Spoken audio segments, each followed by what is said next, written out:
გორის მუნიციპალიტეტის სოფელ ხელთუბანში სამსახურეობრივი მოვალეობის შესრულების დროს შიდა ქართლის პოლიციის დეპარტამენტის თანამშრომლებზე რამდენიმე მოქალაქის მხრიდან თავდასხმა განხორციელდა. შინაგან საქმეთა სამინისტროს ინფორმაციით შემთხვევა 16 ივლისს მოხდა. შედეგად სამართალდამცველებმა სხვადასხვა სახის ჯანმრთელობის დაზიანება მიიღეს. მათ შორის სამ პოლიციელს დაზიანებები ცივი იარაღით აქვთ მიყენებული. ამ ეტაპზე სამივე მათგანი საავადმყოფოშია გადაყვანილი. შიდა ქართლის პოლიციის დეპარტამენტის თანამშრომლებს, რომლებიც ასრულებდნენ სამსახურეობრივ მოვალეობას, გორის რაიონის სოფელ ხელთუბანში რამდენიმე მოქალაქე თავს დაესხა და ცივი იარაღის კერძო დანისა და ცულის გამოყენებით მიაყენეს სხვადასხვა დაზიანებები პოლიციის თანამშრომლებს.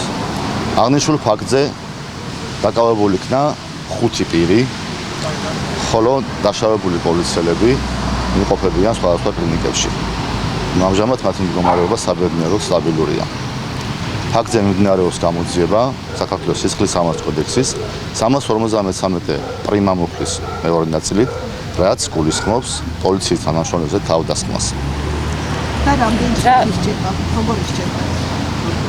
მინდა მოგახსენოთ, რომ ამ ეტაპზე მიმდინარე გამოძიების კვალიფიკაცია ისჯება 5-დან 8 წლამდე, თუმცა შესაძლოა დაკავებულ ზოგიერთ მათგანს ბრალდება დაუმძიმდეს. მიზეზი რა გახდა ამ დაპირისპირების სოფელში ამბობენ, რომ გასროლაც გასროლის ხმებიც გაიგეს.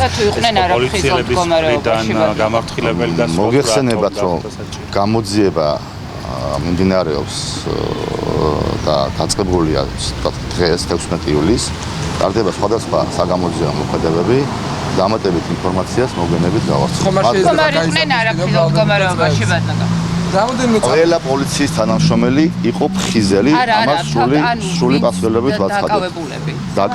დაკავებულთა ნაწილი იყო თვალ მდგომარეობაში. როგორც უწყებაში აცხადებენ თავდასხმამდე სამართალდამცველებმა სამსახურეობრივი მოვალეობის შესრულებისას ერთ-ერთი ავტომობილი გადამოწმების მიზნით შეაჩერეს. გაირკვა, რომ ავტომობილს მართვის მოწმობის უფლების არ მქონე არასრულწლოვანი 2009 წელს დაბადებული პირი მართავდა. მან სამართალდამცველებს წინააღმდეგობა გაუწია. დაპირისპირებაში ასევე ჩაერთვნენ არასრულწლოვანის მამა და მათი ნათესავები, რა დროსაც არასრულწლოვანმა და მისმა თანხლებმა პირებმა სამართალდამცველებს დაზიანებები მიაყენეს.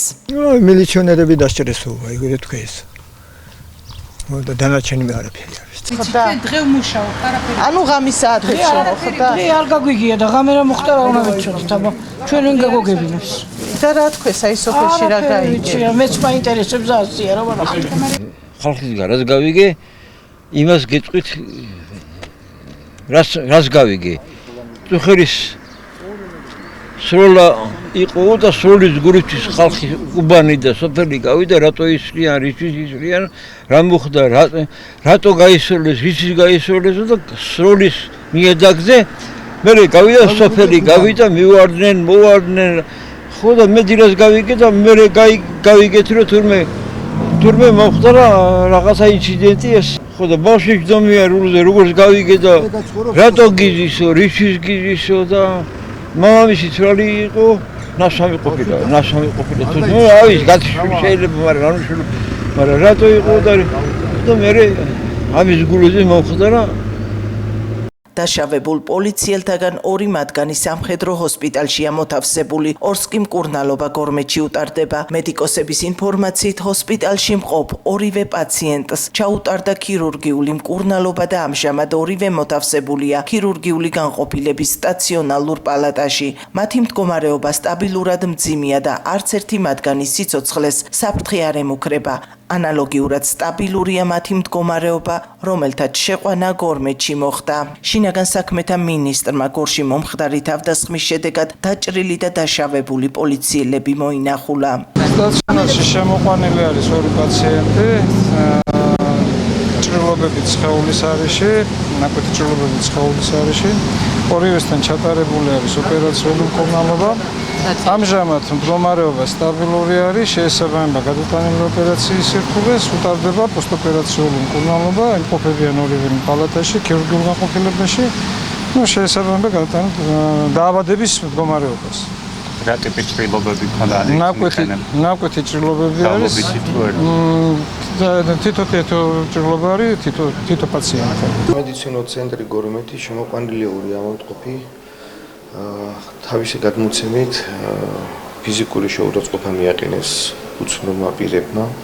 ერთ მათგანს აღენიშნებოდა ნაკვეთნაჩუქრთი ჭრილობა ზედაკიდურის არეში, მეორე პიროვნებას აღენიშნება ქალატვინის ტრავმა, ცხვირისძურის მოტეხილობა. კლინიკაში ჩაუტარდა სათანადო კლინიკურ-ლაბორატორიული კვლევები, მკურნალობა, ზოგადი მდგომარეობა დასტაბილდა და ავადმყოფები ამბულატორულ მკურნალობაზე გაეწევა. მომხდართან დაკავშირებით გამოძიება სისხლის სამართლის კოდექსის 353 პრიმა მუხლის მეორე ნაწილით მიმდინარეობს.